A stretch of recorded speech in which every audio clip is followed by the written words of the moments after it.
I'm Cindy Anderson, and I am the president of the League of Women Voters of Greenwich. And we are a nonprofit, nonpartisan organization devoted to voter education and voter services. And we have been around now for 90 years as of October 24th, and we're very proud of that. Yay. This educational forum is one of many programs that we run over the course of the year, and it is our mission to provide direct first-hand information in a balanced fashion so that you, the electorate, can make up your own minds. Tonight, we have cards that you will be able to fill out questions, and we will collect them for our moderator to ask our panelists. We do this in order to preserve civility. We've had a couple questions tonight, and that really is the rationale.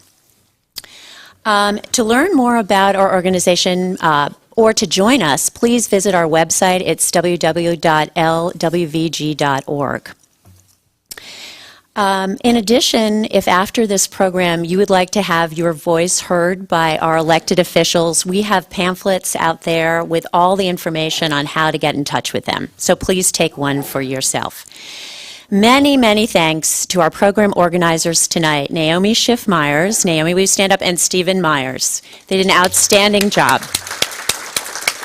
I'd also like to thank our board program co-chair, Karen Taggart, who's at the door too. Karen.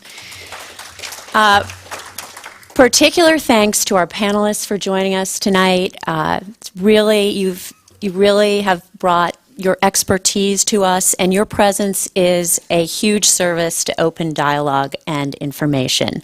Many thanks to you.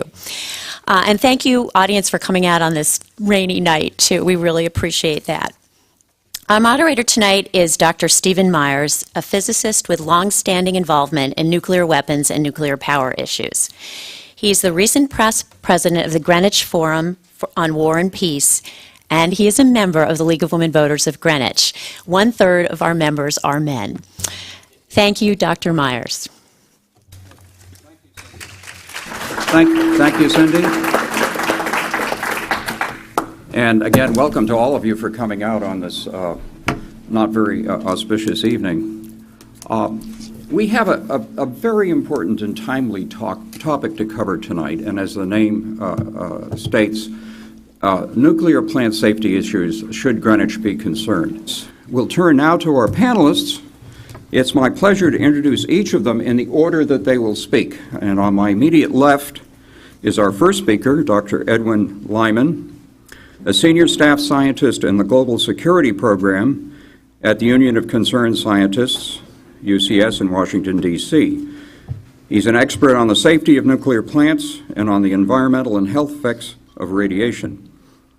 Since the nuclear reactor catastrophe in Japan last March, Ed has testified several times on behalf of the safety of U.S. nuclear plants before congressional committees and has been interviewed on TV. In fact, I saw him on the Rachel Maddow show. And our second speaker is Mr. Philip Musagas, an attorney with a certificate in environmental law from Pace University School of Law. He is the Hudson Program Director at Riverkeeper and manages a staff of attorneys and investigators whose mission it is to safeguard the ecological integrity of the Hudson River. He is also the lead attorney representing Riverkeeper in its intervention in the Indian Point license renewal proceedings. Since 2003, Riverkeeper has fought to close the reactors at Indian Point based upon environmental and safety concerns, and together with other groups is currently working to block the relicensing of the plants for an additional 20 years of operation. And our third speaker at the end is Mr. Jim Steitz, Director of Communications for Energy Nuclear. Energy Corporation is the second largest nuclear generator in the United States and operates a total of 10 nuclear plants. Jim supervises communications at 6 nuclear power plants in New York, Massachusetts, Vermont, and Michigan. Jim has worked in public relations since 1983 and is a graduate of Fordham University. And it will come as no surprise that he will speak in favor of relicensing the 2 Indian Point plants.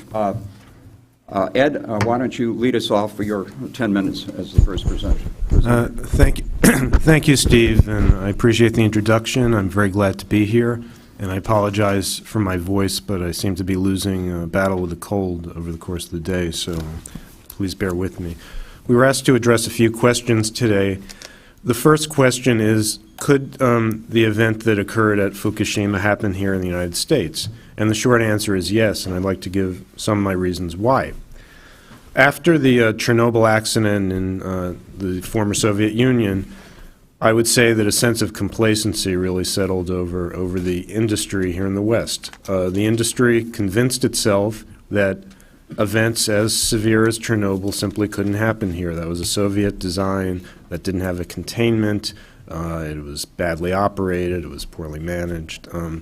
And I think as a result, we really put ourselves to sleep with that comforting thought that our nuclear reactors are somehow, because their design is better, that we couldn't experience the same outcome. But the truth was different. In documents, analyses that have been done by the Nuclear Regulatory Commission and the industry over the course of decades, it's clear that there is a risk of a severe accident in the United States that could lead to core damage and potential breach or bypass of the containment and a large radiological release. And the problem is no one really knows how large that number is because these calculations have very large uncertainties in them. Then along comes Fukushima. Well, here was a Western-style design, a Mark I boiling water reactor. We have 23 of them here in the United States. The industry had a harder time splitting hairs and trying to make the point that somehow the Japanese were doing something which is not as good as what we're doing here. In fact, in the weeks after the accident, you heard from the industry and from the NRC that there are things that the U.S. has put into place which would enable us to manage a severe accident like what occurred at Fukushima better than the Japanese did if the occasion arose. For instance, we heard that we have what are called severe accident management guidelines at every plant so that personnel would know what to do to take measures to try to keep cooling water provided to the overheating core of a reactor that was in trouble or to the spent fuel pool. We heard that U.S.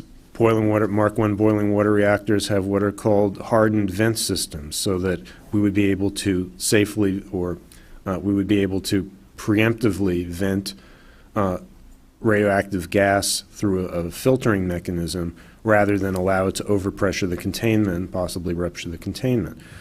We also heard that there was equipment in place that was the Nuclear Regulatory Commission required after the September 11th attacks to cope with the potential that an aircraft might actually attack a nuclear plant. So the NRC required that there be mitigating equipment available to be able to take emergency measures in the event that a plane crash, a deliberate crash, took out a lot of necessary safety equipment. In all three of those cases, it turns out the truth was a little less than was stated. In fact, there's very little truth to those claims when you start getting to the bottom of them. For instance, the severe accident management guidelines that the industry boasted about are actually voluntary measures. They were not required by the NRC, in fact, because decades ago the industry and the NRC came to a kind of understanding that if we do this on our own, then you won't have to make us do it. And that seemed like a good deal of the NRC. In fact, in many cases nowadays, they prefer the industry do something as a voluntary initiative to relieve them of the need to have to actually impose a new regulation. But on the other hand, you have plans that there's no regulatory control. They're not vetted by the agency to see if they would work. They're not inspected. They're not tested. And as a result, a lot of those plans were found out to be defective. They simply, people didn't even know where they were in some cases. In some cases, the actions that were specified in the plans were not being trained on, and there's just no good indication they would work. In fact, a lot of the measures in those plans were things that the Japanese personnel tried heroically for days and days after the accident to try to stop the outcome, and they were unsuccessful. And the reason for that is that the complications involved in this multi-unit scenario that happened at Fukushima just were not anticipated, and they just led to one roadblock after another that ultimately couldn't be overcome. And as an additional consideration, the equipment that was supposed to be in place to deal with a deliberate aircraft crash, well, that equipment was designed to be able to withstand a terrorist crashing an aircraft into one part of the plant. It wasn't designed to withstand, let's say, an earthquake that could affect multiple parts of the plant at once. And so it turns out a lot of that equipment would not necessarily be able to survive a severe accident like a beyond design basis earthquake or a flooding event or a tornado. So that equipment wasn't even being stored in a way where you would be able to rely on it if you needed it. So if you look at what all the mechanisms the Japanese tried, and you look at what we had here, there's really no clear advantage at this point. And for this reason, the Nuclear Regulatory Commission is requiring these plans to be reevaluated. That's a good thing, but we have to be a little bit concerned about the potential time it's going to take to go through that process and actually implement it. I think that also, let me just finish with that thought. Is the NRC doing its job? Well, the one thing that I don't want to see a repetition of when we deal with trying to address post-Fukushima measures is to repeat what happened after the September 11th attacks, because if you recall, the industry and the NRC said that they were leaping into action, they were going to take measures to reduce vulnerabilities to terrorist attack, they were strengthening our nuclear plants, and in fact, what happened was it took almost 10 years for these measures to be put into place. And it was a torturous process because the industry, through the Nuclear Energy Institute, which is the chief lobbying group of the nuclear industry, put up objections every step of the way, questioning the definitions of the words in the orders that the NRC wanted to issue to require plants to purchase and deploy this equipment I was talking about. Finally, when they reached an agreement on the terms, it was 2005, it was already 4 years had passed, then you have to actually decide on how you meet the intent of those words. And that took another few years. Then they have to be given time to put them into place. They have to be given time to have them inspected. It took 10 years.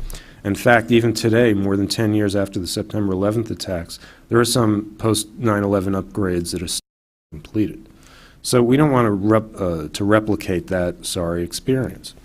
Now, to address Indian Point specifically with regard to license renewal, Union of Concerned Scientists does not have a position on license renewal of Indian Point, but we do believe that the plant has some unique aspects. The fact that it is in the highest population zone of any nuclear power plant in the United States indicates to us that that plant has to be treated with special concern. And Indian Point, like all the other plants in the United States, have vulnerabilities that have been exposed or reinforced by what happened in Fukushima, and those need to be corrected. And if we don't see real action, not just with Indian Point, but all the plants around the country, swift action on the part of the NRC to address the lessons learned from Fukushima, then we think we're going to have to take a hard look at the population of aging plants in this country and have newly evaluate whether or not those plants are safe to operate for another 20 or 40 years. I'd also, since I have 1 minute, I'd like to point out that one of the major factors that came to light after Fukushima was the fact that radioactivity from a severe accident can travel much further than the 10-mile emergency planning zone, which is the regulatory and legal standard here in the United States. And as Steve said, there have been hot spots detected as far away as Tokyo, 130 miles away. There are areas well beyond 10 miles which would trigger evacuation under EPA guidelines today. So if that type of event did occur, it would be foolish to assume that being 20 miles away or even 40 or 50 miles away from a nuclear power plant would immunize you against the potential consequences, which are long-term land contamination, very high cost. Thank you. Thank you, Ed. We'll move on to our next speaker, Philip Masikas. Thank you, Steve. And I just want to say thanks for inviting us to come and talk about this tonight. I think it's an important issue for the region, and I think it's good for the public to have as much information and as balanced and clear information as they can get. I just want to mention real quickly, Steve mentioned that Riverkeeper is opposed to relicensing. I wanted to take just 1 minute and kind of explain our history with Indian Point, so you all kind of understand, well, why is an environmental group that works on cleaning up pollution in the Hudson River concerned about a nuclear power plant? Our original involvement, it goes back to our early days. We started in the 1960s as a Hudson River Fishermen's Association. We were started by commercial fishermen on the river, and we were concerned about all the different impacts that were happening to the river and that were affecting commercial fisheries like striped bass and shad fisheries. And one of those was power plants' impacts on fish. And I know we're in Connecticut now, and we're not talking about Hudson Valley issues per se, but it's just worth mentioning in the context of why Riverkeeper is here that we, when the plant was first proposed to be built, Riverkeeper opposed the construction of the plant because of the plant's use of Hudson River water. Indian Point uses about 2.5 billion gallons a day of Hudson River water. And just for perspective, this is about twice the entire amount of water that New York City uses in one day. All 9 million people, 8 to 9 million people in New York City. They suck the water in from the river. They use it to cool the condensers. It's part of the electrical generation process and the reactor process. And then they dump heated water back into the Hudson. And this has a tremendously negative effect, a damaging effect on the ecosystem. And so that's why we were involved originally with the plant. We fought to have a closed cycle system built so that it would not have these impacts on the river, and we ended up, for reasons that will take too long to go into, we ended up with a compromise, and we're now in a situation where the state of New York has come back and has again required Indian Point to retrofit so that they're no longer using river water. And so there are hearings going on about that right now up in Albany. I can talk about that afterwards. People have questions about that. So our involvement prior to 2001 was really environmentally focused only. After 9/11, we had a lot of our members. We have about, depending on how you count it, we have roughly 5,000 to 8,000 members in the area. And a lot of our members, especially people living in New York City, came to us and expressed concerns about Indian Point and wanted us to look into whether we thought it was safe and whether it would have it had a risk of being attacked or having an accident. And so from 2001 to now, we've been involved in these safety issues, and for the last 4 years, we've been involved in opposing relicensing. As Jim will probably talk about, the Entergy applied for a license renewal in 2007 to continue operating their plants. The plant's current licenses expire in 2013 and 2015, and so they're proposing to run the plants until 2035, roughly. So that just gives you a sense of what our involvement is and why that is. The rest of my time, I'm just going to approach a little differently. I want to talk about a few things, and I think I'll end up answering the questions that have been posed tonight. I want to talk about risk and consequence, the risk of operating Indian Point here, the consequence if something goes wrong, and I want to talk about public choice. In a lot of ways, this is becoming more and more a political issue. It's a legal issue for sure. Riverkeeper is heavily involved in several different legal proceedings dealing with Indian Point, but it's also a political issue and a regional issue for the public, and it's really important for the public to get involved in this.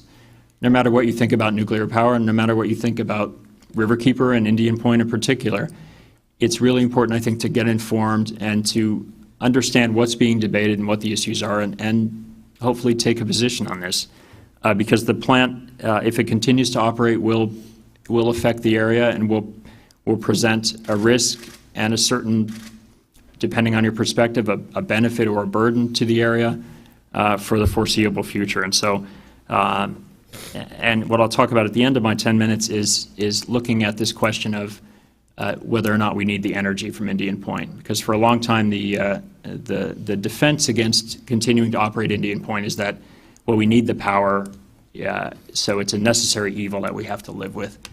We just did a report about a month ago that shows that we do not need the power, that we have time to replace the plant.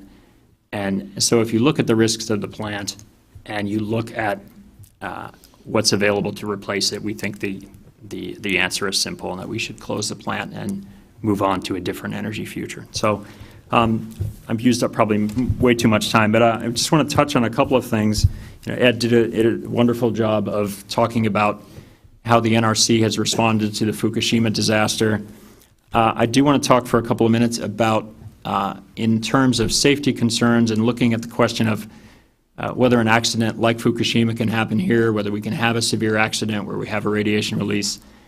Clearly that risk exists, and we can debate, I think, what the level of risk is. Some of us think it's a higher risk. The company that owns the plant thinks it's a much lower risk. But the risk does exist, and it's an old facility. It has a history of safety problems, which I can go into during the question and answer session. They have had safety issues since 2000 to now, ranging from steam generator tube failure, which resulted in a massive water release into the Hudson and a major emergency at the plant, to a series of radioactive water leaks into the Hudson River, spent fuel pool leaks. Those are the tanks that are holding the nuclear waste.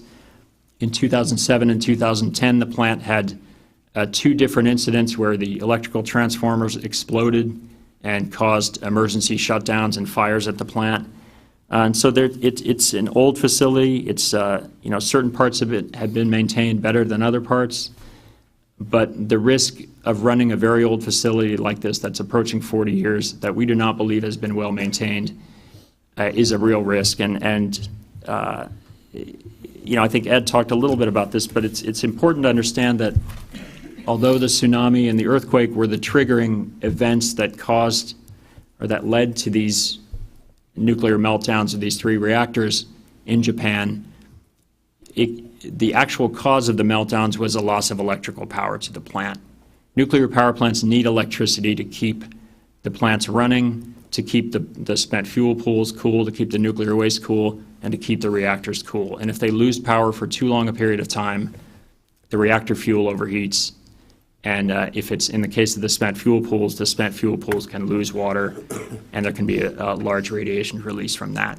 So if you have an event that results in a loss of electrical power, you have an event that results in damaging the spent fuel pools or other critical systems at the plant, then you can have the same type of severe accident. And so whether that's an earthquake, a tsunami, God forbid, a terrorist attack, a flood, you name it, the risk is there.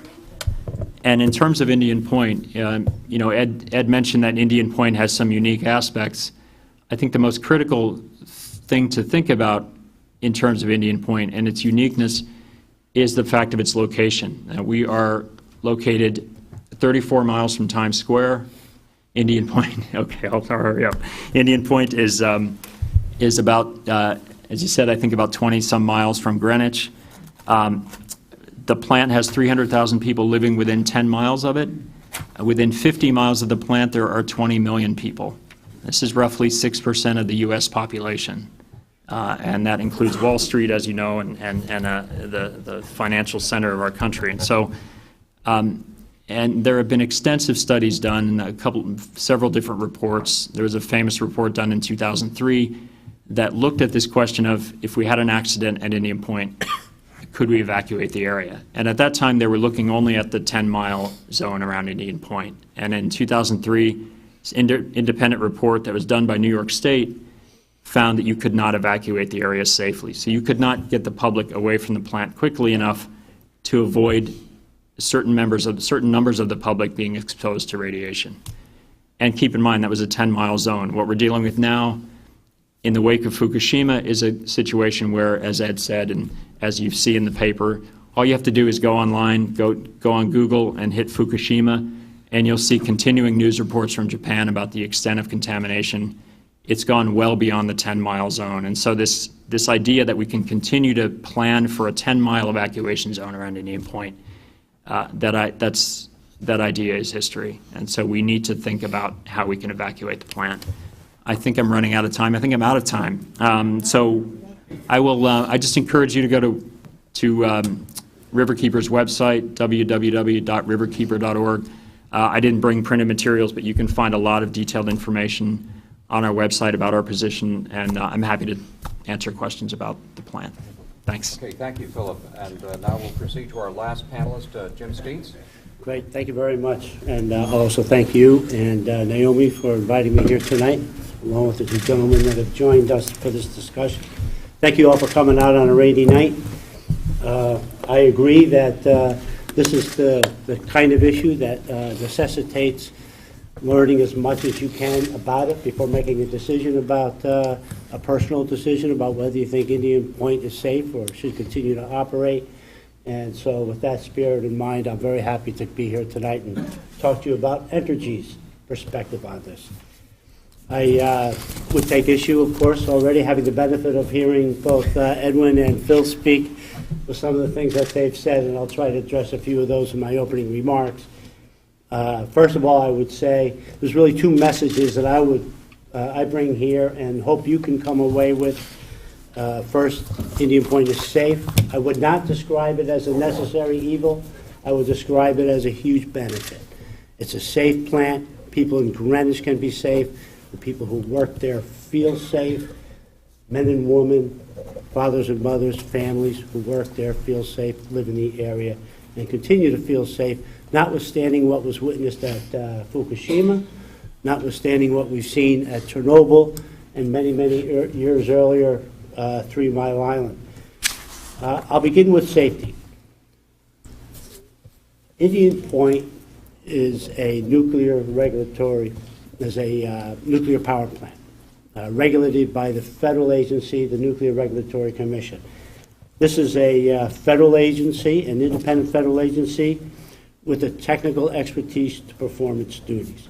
On site, we have several resident inspectors who are there all the time, have access to any documents they want, and access to any area of the plant, and to employees who they can talk to anytime that they want. The federal government requires nuclear plants to have layer upon layer of safety equipment, backup safety equipment. Now, what has Entergy done to ensure the safety of these plants? Phil made reference to the fact that these were aging plants. Well, in fact, Entergy has spent over $1 billion since purchasing those plants in 2001, enhancing safety at the plants. I included on the table outside several really just copies of slides that I've used in the past that I think illustrate very well Entergy's commitment to safety at the plants. You'll note that since Entergy purchased those plants and has made the investment and brought its expertise as the second largest owner of nuclear plants in the country to Indian Point, those plants have operated at capacity factors that are dramatically improved. Capacity factors means how often they're actually operating compared to all the time. And what you'll see if you look at the operation of those plants is Entergy purchased them. They've been operating for 90% of the time for the last 9-10 years against a capacity factor of the previous owners of something in the area of around 50 to 60% of the time. Now, what is that an indication of? The most important indication is that these plants are operated safely. Because if you don't focus on safety first, you're not going to be able to keep those plants online. And why is that? The plants are designed, if they are unsafe, to either automatically shut down, or if we were to screw around in some way that would enable us to just continue to operate them, the NRC, this federal regulator that I just described, can come in and shut them down. Now let's talk about safety in the context of some of the issues that are, that are on our minds. I was happy to hear Mr. Lyman admit that, or at least that's what I thought he said, that we're not susceptible to the kind of tsunamis or earthquakes that we witnessed in Japan. And I think that's important. Now, we do have potential for earthquakes in the area, but not the type that we witnessed in Japan. And in fact, even with that, we have equipment in place required by federal law to ensure that we can withstand earthquakes. Bear in mind, it was not the earthquakes that took out those Japanese plants. It was the tsunami ultimately that did. Those plants shut down safely. I think you should be reassured by that. Even if you don't like nuclear power, if you don't like Indian Point or Entergy, and if you don't like me, the fact remains those plants, which I'm sure is possible, those plants shut down as designed as a result of the earthquake, and it wasn't until the tsunami, 40-foot tidal waves, took out, and Phil appropriately and correctly points out the electrical power to the important safety equipment that is there. So what is the situation? Do we look back and say, oh, that was a tsunami, we don't have to do anything about that, we're in a very different situation here, we don't have the kind of earthquakes that they have there? What that caused us to do is look at our capabilities again. And these are some of the things that we found that I think you can also find reassuring.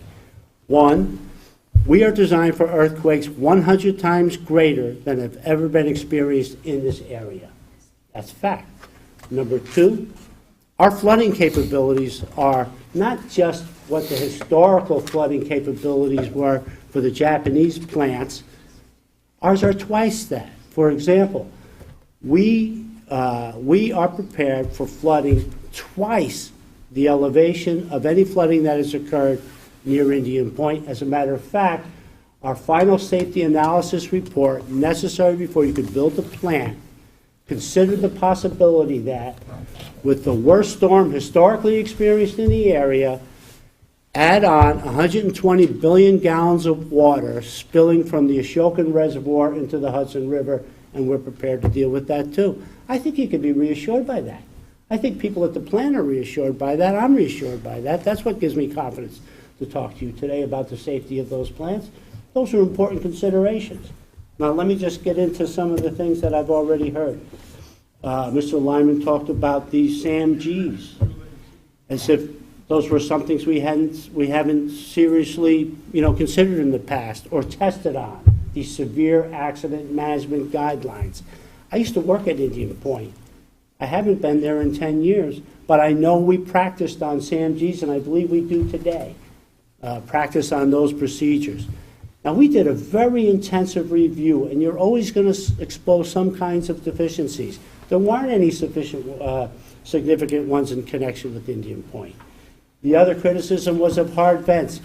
Bear in mind, Indian Point is a pressurized water reactor. It's a different type of reactor than the boiling water reactors that Fukushima's are. And so the hard venting is not an issue. But an issue that you might be concerned about, that hard venting was problematic for Fukushima, is the potential that you could build up hydrogen and cause an explosion. Well, each plant is equipped with what we call hydrogen recombiners that remove hydrogen from the plant and the potential for that explosion. So those are important additional safeguards or differences between Indian Point and the Fukushima plants. Now, after 9/11, we didn't just sit back. We added a generator. In fact, Japan has said to us, let's add another one. So even though we have multiple generators on site that can cross-connect, some of them, between the two sites if one plant goes down and loses its generators, which, by the way, are located at higher elevations than the generators in Japan, including the tanks where the fuel is stored, which are underground and would not be swept away. They were in the Japanese incident. I think these are important differences. So we took 9/11 seriously. We added another generator. If you had been to Indian Point before 9/11 and seen it since, the difference is dramatic in terms of the security capabilities of that site. And that's even after things that already existed. For example, all those additional security measures they put in place in airports already existed at nuclear power plants. You can't walk into that plant without a machine recognizing your hand. If you find my badge in the street, you can't pick it up and say, I can get into Indian Point, because it's not going to match your hand. We've had always monitoring protection, visual monitoring detection, 360 degrees around the house, the plant, multiple vehicle barriers, which we've added since 9/11. I mean, the security enhancements have been significant. So I do think Indian Point ought to continue operating. It is safe. Its value in New York City, particularly in New York City and Westchester, is well documented and supported by the responsible agencies who look at whether we can have a reliable supply of electricity if Indian Point shuts down. New York City did its own analysis and its own report supporting continued operation of Indian Point. Perfect timing. Thank you. Yes, thank you. I'd like to thank each of our panelists for a really informative presentation. And we're now in a position to move to questions. These are all about the same. I try to group them all together so that, because a lot of you are asking the same questions. All right, this is the first question, and what I'm going to do is direct this to one panelist to answer, and then let the two remaining panelists add whatever they would like to the question. The first question is, if Indian Point were to be closed, what would happen to the nuclear waste that is stored there? First to Ed, and then let the other two panelists.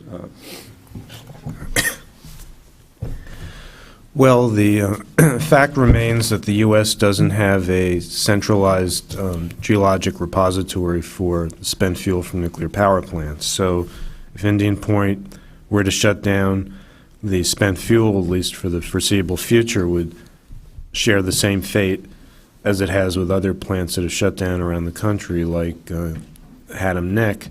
The fuel would essentially become a standalone interim waste storage facility, which is called in NRC parlance an ISFAC.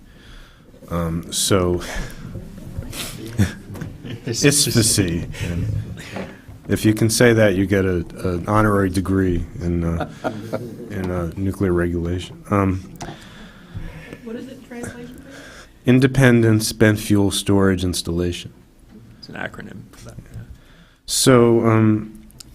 So what's happened at these other plants is once the reactor is actually shut down, decommissioned, the spent fuel has to maintain a certain level of monitoring and security. But there's actually a debate right now how much security is needed. The NRC has recognized that the collapse of the geologic repository program at Yucca Mountain may mean that spent fuel is going to be at reactor sites for potentially hundreds of years. And so they're starting to think about the problems that you might encounter in trying to ensure a facility like that will remain safe over those time frames. We believe that even though interim storage at reactor sites, if you have appropriate attention to safety and security, can be accomplished safely for many decades, that ultimately it is our responsibility to find a geologic repository for the spent fuel that's already been generated, because it will remain hazardous for hundreds of thousands of years. That doesn't mean that this is an acceptable solution that can justify the blossoming of continued renaissance of nuclear power. If the best we can do is put in a hole in the ground that is potentially leaky after some period of time, that's the least bad option, but it doesn't mean that it's good enough that nuclear power is a sensible option for the long term. Okay, thank you. Would the other two panelists like to comment further? Sure. Do you want to go first this time? Okay. I'll just add a couple of brief things, just Indian Point specific. A vast majority of the nuclear waste that's stored at Indian Point now is stored in its spent fuel pools. And I mentioned these before. These are basically, in very crude terms, they're very large concrete tanks filled with water. They have metal liners in them, and they hold, each reactor at the plant has its own spent fuel pool that holds the waste that's generated by that reactor. And the current amount of spent fuel at Indian Point, there's roughly about 1,500 tons of spent fuel that's already been created. If the plant's relicensed and operates for 20 more years, they will produce another 1,000 tons. And so the question of, and we actually, when we talk about opposing relicensing at Riverkeeper, we get questions from the public that say, well, you know, the waste is going to be there, the plant's going to be there for a long time. Why does it make a difference if they shut down or not? This is a key fact for us because, you know, we can't do anything about the waste that's already created. And as Ed said, you know, it's a complex issue that we all have to deal with and we have to find a permanent solution to. But we certainly don't want to be in a situation where we're producing another 1,000 tons of waste if we don't have to, when we know that there is no permanent solution for that. And on this waste storage issue, just one more quick point. One of the things that we have been talking about a great deal since Fukushima and even before that and since 9/11 is the fact that the waste that's stored in these spent fuel pools is not underneath the containment domes. We talked about these reactor containment domes that keep where the reactor cores are. They're under very high pressure and they're very hardened buildings. The spent fuel pools are in normal industrial buildings next to the reactors. They are not in hardened containment, and so they're vulnerable to terrorism, vulnerable to natural disasters, much more than the reactors themselves. And each pool contains roughly, I think, about 5 times as much radiation as the reactors themselves. And so there's a simple solution to this. The fuel that's old enough and cool enough to be moved out of the pools can be moved into what's called dry cask storage, which is basically a large cylindrical, looks like a giant concrete thermos basically, and you can store nuclear waste in smaller amounts in a number of these casks on the site. It's not a permanent solution by any means, but it's much safer and it distributes the waste and it's passively cooled. You no longer need electricity to keep the pumps running and circulating water to keep the fuel that's in the pools from overheating. And so that's a simple solution we've been pushing for a long time. The Nuclear Regulatory Commission refuses to consider doing this even after Fukushima, when it's a simple mitigation that would reduce the risk of an accident from these pools and would deal with the storage of waste in the short term, and by short term I mean the next 10 to 20 to 30 years. And so it's really a question of economics. The nuclear power industry does not want to spend the money to do this, and the Nuclear Regulatory Agency does not want to force them to do it. So I'll leave it at that. Yeah, I don't know what ultimately, will be the resting place, how they'll deal with this waste, I mean, I don't know any more about that than Phil or Edwin know. I will tell you, though, that Entergy, takes its responsibility for storing that waste seriously. The casks in Japan were unaffected by the tsunami. Even the Union of Concerned Scientists has noted that. Phil has said they're safe. They are. We also believe the fuel pools are safe at Indian Point. Again, this is a pressurized water reactor. Our pool is in a separate building than the pools at Japan were. Would not be affected by hydrogen explosions that took place in Japan. They are largely underground pools with 6-foot thick steel-lined reinforced concrete. All the fuel in both pools are, as I said, almost entirely underground, so they're well protected from that standpoint. We have begun to move fuel out of the pools, and we're doing it, we think, at a reasonable and methodical pace, primarily to make room in the pools so that we can bring in more fuel and continue to operate. It's important that these plants keep operating, and we're moving in that vein, operating in that vein, and but we are very mindful of the concerns people have about those pools, but I don't think you need to be especially concerned about them. I've been in those fuel storage buildings plenty of times. We bring anybody interested into the, in coming to the plant into those fuel storage buildings, and I do believe they're largely reassured by the safety of those pools.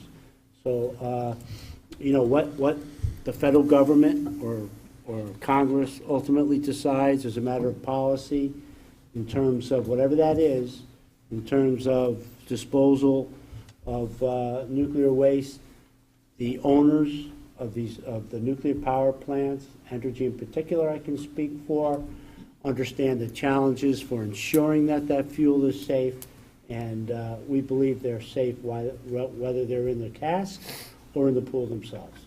Okay, thank you, Jim. We're going to move on to another question. This one is, I think, a question for Ed, who is an expert in radiation. And the question is there any danger from radiation here in Greenwich during the normal operation of the Indian Point plants? Yeah, I'm actually a agnostic on that question. I actually don't make a habit of studying routine releases from nuclear power plants.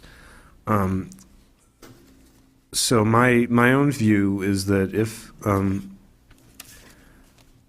that it would be very hard under normal circumstances to attribute a significant increase in radiation-related illness to the routine releases from a nuclear power plant that's operating normally. Simply the fact that the projected doses are, by and large, not going to be on the order that you would expect from an epidemiological perspective to see significantly increased cancer rates. Now, the Nuclear Regulatory Commission has actually hired the National Academy of Sciences to do a study to reevaluate an earlier study which tried to show or alleged that there was no measurable impact or increased cancer rates around nuclear power plants in this country, but that used a relatively crude method. And it's very hard to do epidemiological, environmental epidemiological studies. It's simply there are so many confounding variables, so many different, it's so hard to track individuals and what they do and where they are over long periods of time, and also to know where the prevailing releases go from each site. It doesn't make sense to look at a uniform ring of counties around each site, which is what the original study did. So the National Academy of Sciences is actually going to take another look at that, and I'm going to look forward to seeing what their conclusions are. Let me just follow that up for a moment with an associated question, which may tie into your answer. One of our members of our audience asks, the U.S. government breast cancer mortality map correlates with the U.S. government nuclear map. Has Entergy looked at Fairfield County rates 25 miles downwind of Indian Point? Is that a question that ties to what you're saying? Or is this assumption correct as far as you know? Is there a factor correlation? It sounds as if there really is no basis for correlation, but I don't know, so I ask for a little illumination on that. Ed, why don't you comment a little bit further, and then I'll ask the other panelists if they have any information on it. You know, I'm simply not familiar with the data that the question's referring to, so I don't think it's really appropriate for me to comment. Again, I just reiterate that it's very hard to demonstrate causation in that type of analysis, and so I think probably the best outcome of an analysis like that would be for an admission that you can't actually, you can't come to a conclusion one way or another, which would be different from the earlier National Cancer Institute study, which claimed that there was no effect. Can I just ask for clarification on a point? It's my understanding that in the normal operation of the kind of nuclear plants that we're talking about, that from time to time it's necessary to vent various radioactive gases that are generated in the process. I don't know whether those are trapped by the plant itself or whether they're emitted to the atmosphere. Can you clarify that? I may have it wrong, but perhaps you can make a statement. Well, there are, there are periodic releases of radioactivity from nuclear power plants across the country, but that's regulated by the NRC, and those regulations were set up with input from the EPA many, many years ago. And typically releases from nuclear power plants are a small fraction, I mean the order of hundredths or thousandths of those, regulatory limits. I mean, they just never come close. And, for normal operation of Indian Point, for example, I'd be hard-pressed to think that there could be any impact on health and safety for people living in Greenwich. I think if there was any chance of that, and if there's any evidence of that, and there isn't any, there have been no studies that have shown that, I would think they'd shut down every plant, and I'd advocate shutting down every plant across the country. I mean, there just isn't any correlation, none ever demonstrated, between cancers and operating nuclear power plants. It hasn't happened. They studied 3 Mile Island extensively and saw none. Mr. Lyman made reference to, earlier studies that were done. I'm a fan of the announcement the NRC made about doing an additional study. I mean, I just think that's important, and that would be an independent study like the previous ones. And in my mind, that's a positive thing, because I think ultimately it'll reassure people. I hope we don't find something different. There's no reason to suggest that we should or would or that would happen. But as far as I'm concerned, study it. Study it. Okay, thank you. Here's the next question, and this is addressed to you, Jim. How do you address the fact, the audience member writes, how do you address the fact that it is impossible to commute out of this area on a regular Friday night, much less in the event of a nuclear incident at Indian Point? Well, I commute out of not this particular area, but out of White Plains every night, and I do make it home to dinner every night. I just think the possibilities are overstated, in terms of, the amount of time. Japan actually demonstrates that. The amount of time it takes radioactivity to, or an event to unfold at a plant. What could happen more quickly than what took place at Fukushima? 3 nuclear power plants, very different, than the plants we have on our own Hudson River, with no electrical power at all. I mean, the things that lined up to cause that release still took a lot of time. And, so, I mean, I know that that's a hard thing to convince, people who would worry very much about having to get out of an area. But I think we do have, a responsible emergency response plan that can get information to people and people out of harm's way, And ultimately, if the goal is to limit, reduce, or avoid any kind of exposure to, radioactivity in a serious nuclear event, I think we have the capabilities to do that. And I understand. I'm in traffic just as anybody else in this room is every day, but I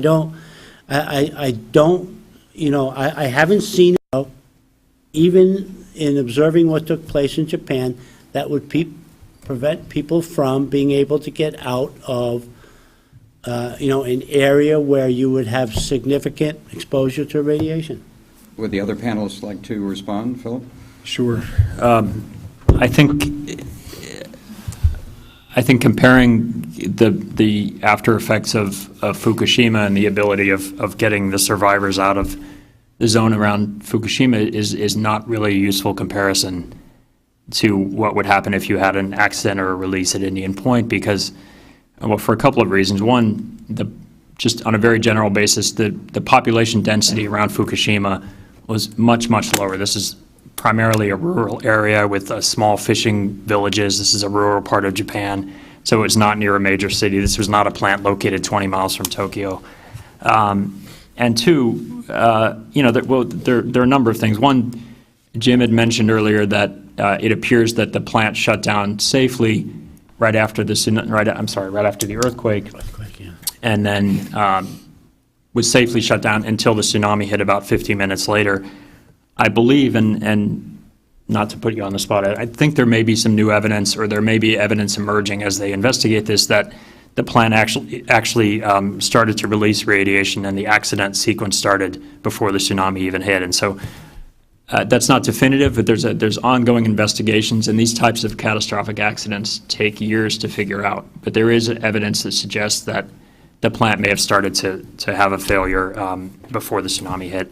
The other fact in Japan, which is morbid to talk about, but the fact is that the tsunami killed most of the people in the area, and so there were not a lot of people left to evacuate. There was, and I hate to put it that bluntly, but that's the truth. And so it's not a situation where in New York where you have literally 10 to 20 million people within a 30 to 50 mile radius, and you have wind patterns that either blow from a northerly direction during winter into spring, so they blow down the Hudson Valley towards New York City, or other parts of the year the primary wind pattern is, I believe, blows northeasterly. And so you can have a situation where you need to try and evacuate at least a part of the population in the 10-mile zone around Indian Point. And for people that live in northern Westchester, which I do, it's extremely difficult. The main evacuation routes are roads like 202 and 35, which runs across the county, or the Sawmill River Parkway, which if you happen to hit that on the wrong day when there's more than an inch of rain, it's closed because of flooding. And so I think this issue, I could go on, and I'll end it here, but this is an issue that if we had an independent regulator and they stepped back and they took a look at the emergency plan, they should close the plant tomorrow, because there is no way you can evacuate people safely from there. It doesn't mean that the emergency responders will not do everything possible. It doesn't mean the people at the plant will not do everything possible to evacuate people, but there have been independent studies done.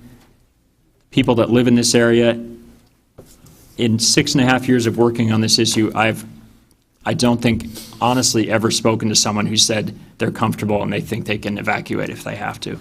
And that's union workers to anti-nuclear extremists, activists across the spectrum. So this is an issue that transcends whether you're for or against nuclear power. It's the reality of the situation we have because this plant is located where it is. So I'll stop there. The next question I'd like to address to Jim. If the Indian Point plants were closed, how would we make up the loss of power?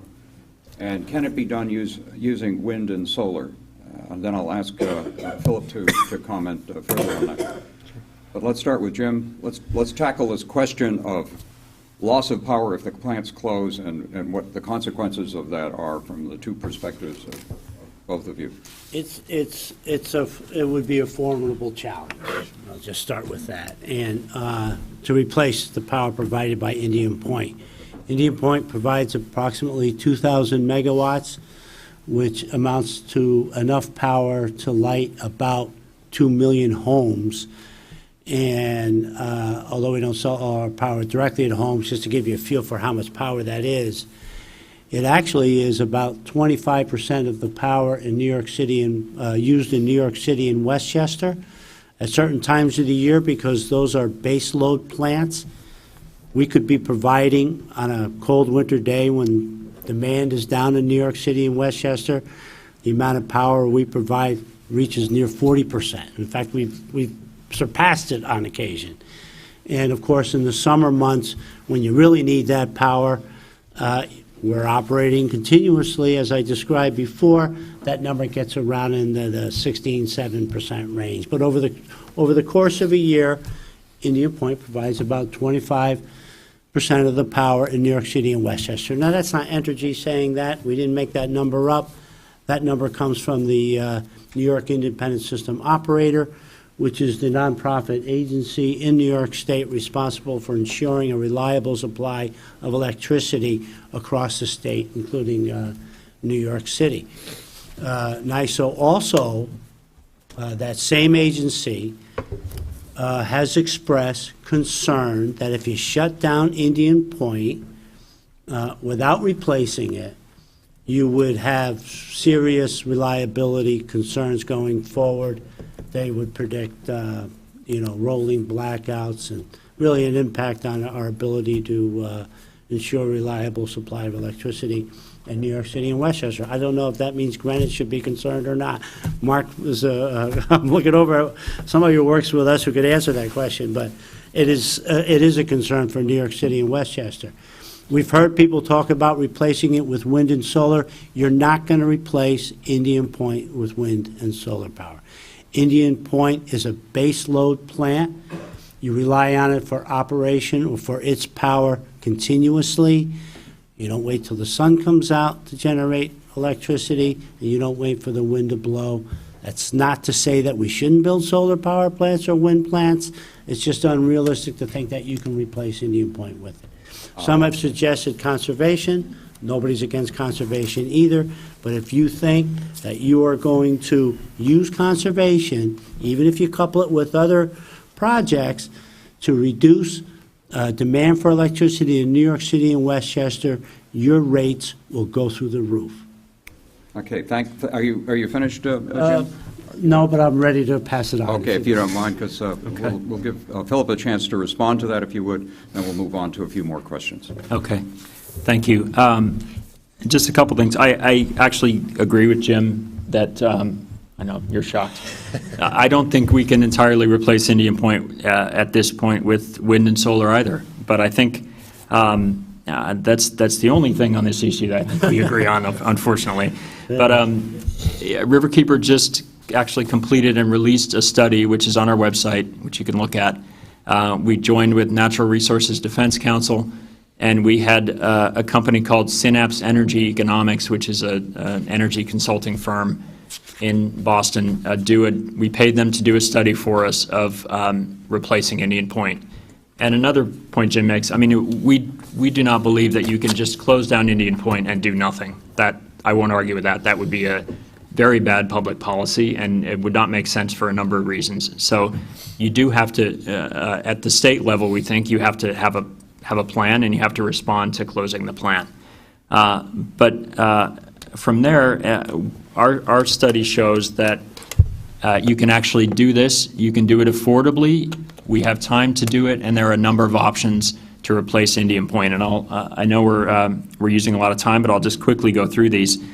The time frames to do this. Our report looked at the NISO. Jim mentioned NISO. That's the state regulator of these deregulated power plants, or the state nonprofit that does that. Our report actually looked at the state's own information, and NISO's information, so we used public information to form our own conclusions. And we found that if you closed Indian Point in 2013 and 2015, when their current licenses expire, and if you do nothing, there is enough surplus capacity in this region to supply enough power until 2020 or 2021. That's if you do nothing. And that, again, I'm not proposing that we do that. But this idea that this concern a lot of people have, and you didn't say this tonight, but it's concern that if the plant closes and we'll immediately have power shortages and blackouts, that's simply not the case. The second point, I think the most important one, is we looked at a range of energy proposals that are already in the pipeline, already being proposed, or already underway by New York State and by private companies to either generate new power in this region or for energy efficiency and renewables, which are done kind of at the state level down. And we actually found that for energy efficiency, which is state programs that promote lower energy use in everything from buildings to appliances to, you name it. Energy efficiency alone, in the next 10 years, we could save 1,550 megawatts of power in this downstate region that's served by Indian Point. And keep in mind, Indian Point is 2,000 megawatts. So just doing state programs alone, we could do 1,550 megawatts. We looked at all the renewables proposed in the state of New York, and we took the most conservative number. The number that looks like it might come online in the state is about 1,200 megawatts. We said, because of transmission constraints, because of concerns about baseload power, how do you, can we get 1,200 megawatts into downstate New York? We cut that number in half. We assumed you can get 500 to 600 megawatts of renewables feeding power into the downstate New York energy grid. And then we looked at other sources of transmission and other sources of generation. And I'll very quickly on transmission, there are several proposals that would bring renewable power either from hydro or wind through transmission cables, either from Canada or upstate and western New York. There's a project from Canada that's going through the permitting process now that would bring 1,000 megawatts directly into New York City. There's a project being built already, built and approved and everything, bringing 660 megawatts of power in from the New Jersey power grid across the Hudson River into New York City. And so, the market is taking action here, the energy market, to address this perceived demand for power. So there are projects already ongoing that could replace this power. Another thing that could be done, I think we all know about hydrofracking, we know about natural gas. There's about 9,000 megawatts of older natural gas plants in and around New York City that serve to make up power during the summer months. Right now, they're dirty, polluting power plants. They use a lot of gas. They emit air pollution. If you retrofit those plants to make them cleaner, to make them more efficient, you can almost double their output, and you can reduce the air pollution emissions. And our basic estimates in our report show you can get 1,000 megawatts of additional power from those plants. And so you add up these numbers, we can easily replace Indian Point. It will take some time, but it's doable. And finally, I'll be as quick as I can here, it's affordable. We looked at the cost increases estimated. We compared them to the report that was done by New York City. And when you look at an average Con Edison ratepayer's monthly bill in New York City, which is, I think, roughly $85 to $100 a month, our best estimates are anywhere from 1% to 3% price increases for a consumer on their electric rates, up to 3% to 5%. If you have a $100 a month electric bill, that's $1 to $3 a month, or at the high end, $3 to $5 a month. This is all in our report. So rates will not go through the roof. Rates will cost you a couple of cups of coffee or a slice of pizza a month. And that's a choice. Again, I'm not saying for some people that's a lot of money. So it's a public choice, but this idea that the rates will triple or skyrocket is just not the case. So I'll stop there. Move on. Thanks. The next question touches on something that sometimes does not get discussed adequately, and that is the liability that a nuclear plant or plant operators might incur in the case of a disaster. The question reads, the total value of real estate in Greenwich is $30 billion. In New York, it's $120 trillion. In the event an evacuation is decreed at Indian Point, how will property owners be compensated? And by the way, Central Park is 34 miles from Indian Point. What then is the legal requirement for compensation? I know that at Fukushima there are estimates that go into the hundreds of billions of dollars in terms of damages. What, in a worst-case scenario, if that should happen, is Entergy's responsibility if they were to be held at fault, for example? I'll just, I don't know the numbers. I don't have, we talk about people who have expertise in nuclear power, and you hear often from people who are experts who can tell you all kinds of things about, nuclear power plants. We've got 120 engineers at Indian Point, including among those experts are people who know about how the Price-Anderson works, which is the federal law that insures these plants against liabilities. There's a certain number that in the provision that allows for going back for more dollars if it's necessary. Honestly, I'm not an expert in that end of the business. I can tell you, though, that there's legislation called the Price-Anderson Act that insures all nuclear plants across the country. Basically, in the event, in the event that there's a nuclear accident, I don't know exactly those numbers. I will tell you this, though. There's been a number of statements made about Indian Point and its proximity to New York. Listen, Indian Point is not so unique. There are nuclear power plants near most major American cities, including Washington, D.C., Chicago, San Francisco, Miami, as well as New York City. These are heavily populated areas. I believe they're as safe there as, as they are here. You make an assumption about real estate values in Greenwich, like something is going to occur. I understand you're concerned about that. The industry has insurance, which is a matter of law, for liability. I suppose you could make the case that the value of your property is more than what the insurance would provide. I could tell you that it's open-ended. There is a significant number. I don't know what it is off the top of my head, but I also know that the provision allows for getting additional dollars. We know the numbers. So we can talk about Can you, that if you can want. you, one of you provide the number on the Price-Anderson legislation? Well, I believe that every reactor has to carry $200 million, and there may be some recent adjustment to that. And after an accident, every reactor has to provide to a pool, which is called the post-accident assessment. I think the total value is somewhere in the range of $11 or $12 billion. So you wouldn't even scratch the surface. Fukushima's already well over that, and that was a largely rural area, an agricultural area. So you do the math. And are you done? And just a quick additional reference.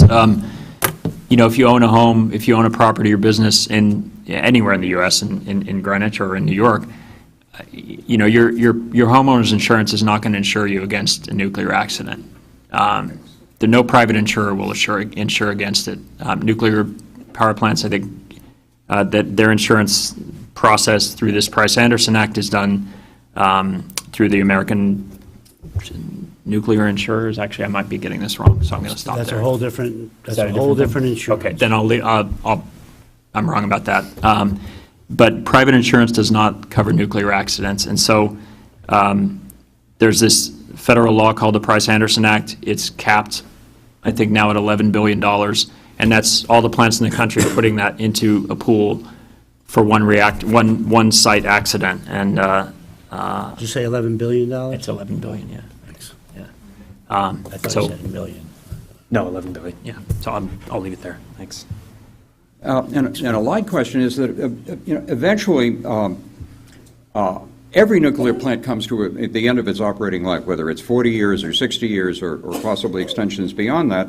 And one of our audience writes, how do you permanently shut down a nuclear plant? How long does it take? What does it cost? And who pays? That's a good question. Jim, you want to Yeah, I'm sorry. start with You that? want me to Start with that, it and first? I'll ask the other people to. Nuclear power plants, when you talk about a 20-year or 40-year license, and, it's a misnomer or a misunderstanding to believe that, that the life of these plants are, the physical life of these plants are the same as or designed for the license period of the plant. And just as a sort of an introduction, to that question, I would say for those who are concerned that these plants were built to last 40 years, that's just not the case. It doesn't work that way. The determining time period has more to do with financing than it does with, for the actual structures in the plant itself. Nevertheless, we obviously, in maintaining the plant, and I would take issue with Phil's earlier statement where he said he thought the plants were poorly maintained. Those plants are very well maintained, and the evidence is in the performance, both in connection with the NRC as it is with the plant itself. But with respect to decommissioning, we were required many, many years ago as part of the rate bases. Remember, at one time, we were in a regulated environment, right? You went to the Public Service Commission to set the rates that would cover basically your costs. Basically, it's a cost-plus environment.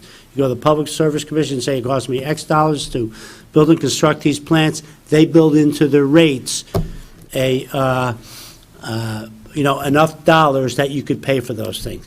What they included in those rates was funding for a decommissioning fund, which is set apart from the normal finances of each of the operators of these nuclear power plants to ensure that when the plant shuts down, there would be monies to accomplish that. Every nuclear plant in the country is required to have that.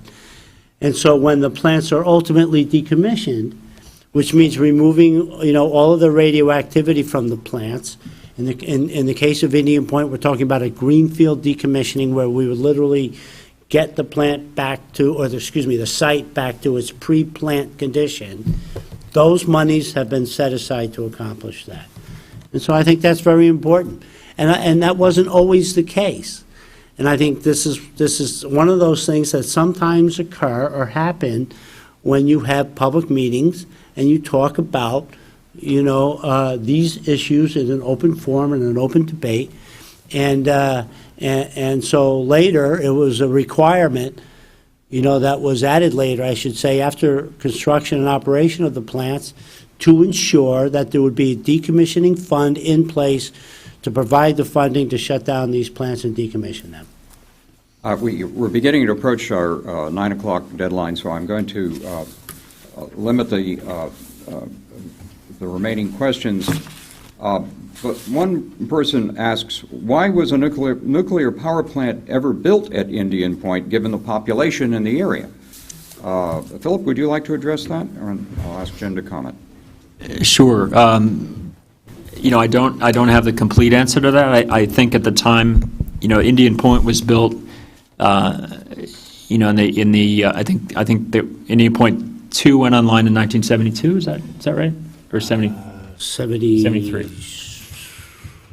Roughly. 70, yeah. And then Indian Point 3 in 75. So my point is, Indian Point was built during this whole first wave of nuclear plants that were built around the country, most of them in the Northeast and the South Atlantic. But this was a time when nuclear power was predicted to be the panacea for power generation in the U.S. There's this famous phrase that nuclear power would be too cheap to meter because, uranium was abundant and it was safe and you could produce a lot of power with nuclear power plants and with that technology that came out of the Cold War. And so my assumption is, and again, this is an assumption based on what I know about the plant's history, is that, at the time, Westchester County and the surrounding area was less populated and I think slightly more rural than it is now. New York City obviously was a big city, but I think at the time they thought the plants were very, very safe and there would be no concern at all about having it near New York City. I think, as a matter of fact, and this is,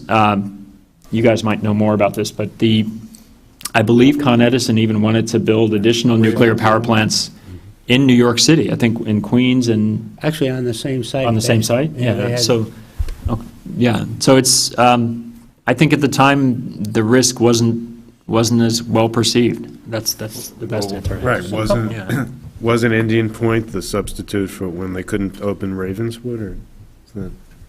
I think so. That I don't know. Because there was a big debate within the Atomic Energy Commission at that time about the advisability of siting reactors in urban areas.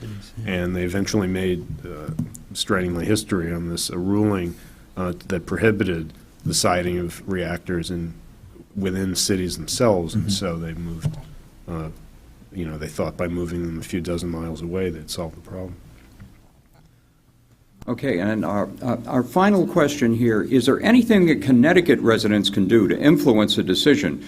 Either way, one of the points that was brought up by one of the panelists early, that we in Connecticut should be at least informed. I think Jim made that point about this whole debate.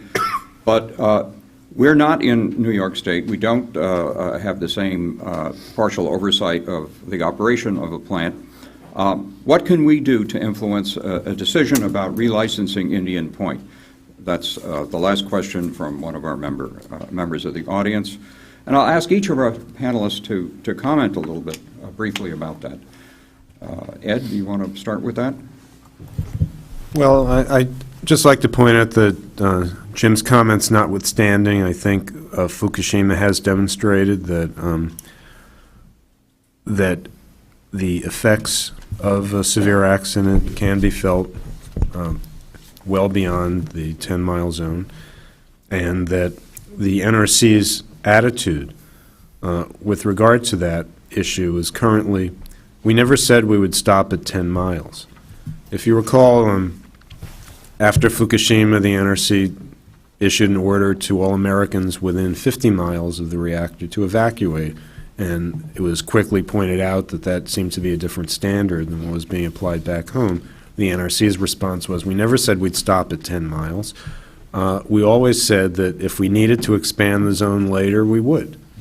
So I think you need, that is their response to that issue. Now, I think you have to think about whether it is plausible that after an accident happened, if people living in this community were suddenly given an order that they may have to evacuate or take other protective actions, how effectively could that be carried out when there's no provision for notification, no route planning, no distribution of potassium iodide, none of those things. You'd have to do it spontaneously and quickly.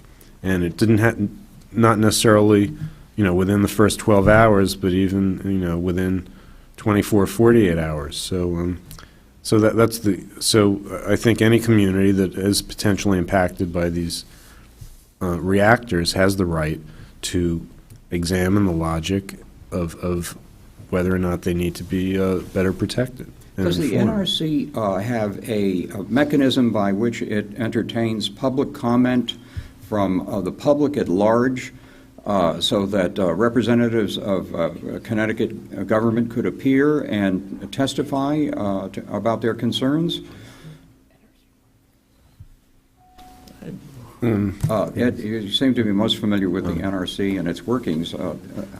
Well, I mean, in the context of a licensing action or rulemaking, and any member of the any member of the public has the right to comment or to intervene. Whether or not they get standing, has a bearing on their proximity to the plant. It's probably an even better question for Philip, who's up to his ears in these sorts of issues. What's your response to that? I think, there are different ways the public can be involved.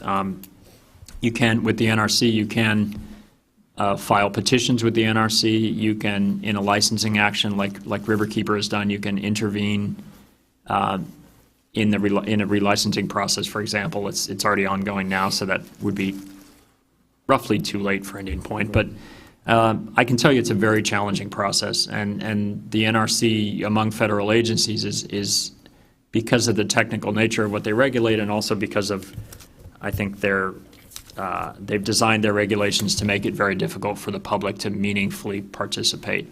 So my advice to folks here who are interested in this issue and interested in getting involved is to look at the information that's out there. Look at Riverkeeper's website. Look at all of our information that we have publicly. Look at Entergy's website and their publications. Look at our reports. Union of Concerned Scientists and Dr. Lyman have done some amazing work on accident consequences and risk and things like that. Excuse me. And if you want to get involved with your elected officials, I would strongly recommend that. You don't have to be a New Yorker to be involved. You can contact your congressman and contact your senators and your governor and even the attorney general here. And I'm probably leaning more towards opposing Indian Point in proposing this, but if you contact senators and congressmen, they can have an influence on the Nuclear Regulatory Commission. It's a federal agency. Congress has the ultimate word about how federal agencies are funded and run and what they do, and Congress can change the law that governs how the NRC does business. And so it's absolutely worthwhile to get involved at that level and to start contacting your elected officials and saying, find out what their position is on Indian Point or nuclear power in general, and start asking questions and get involved at that level. It really is worthwhile, because that's the only way you can put pressure on the NRC to change how they regulate Indian Point. Finally, Jim, you have the final word. Yeah, no, I think Phil's exactly right. And I would encourage you to your involvement. And I'm not so sure, given the nature of this kind of discussion, whether it's a good idea for me to encourage you to do that. But I will tell you that the federal, it's a federal agency, and the congressional oversight through a whole host of committees and subcommittees, both on the Senate and House side, is intense, and I being aware of that, knowing that, I can't fathom that the NRC would, as we've often said, be so cozy with the industry. It just isn't in their interest to be that. They are a tough regulator. And what makes them tougher in many instances, I think, is your involvement and engagement with your congressional folks, regardless of which side you come down on, nuclear power, Indian Point. And so it's a democratic process.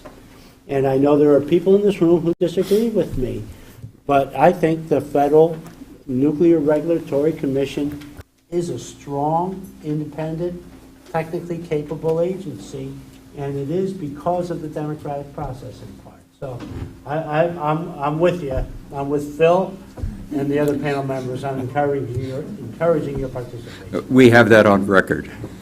I want to thank our panelists. I think we got a good deal of illumination,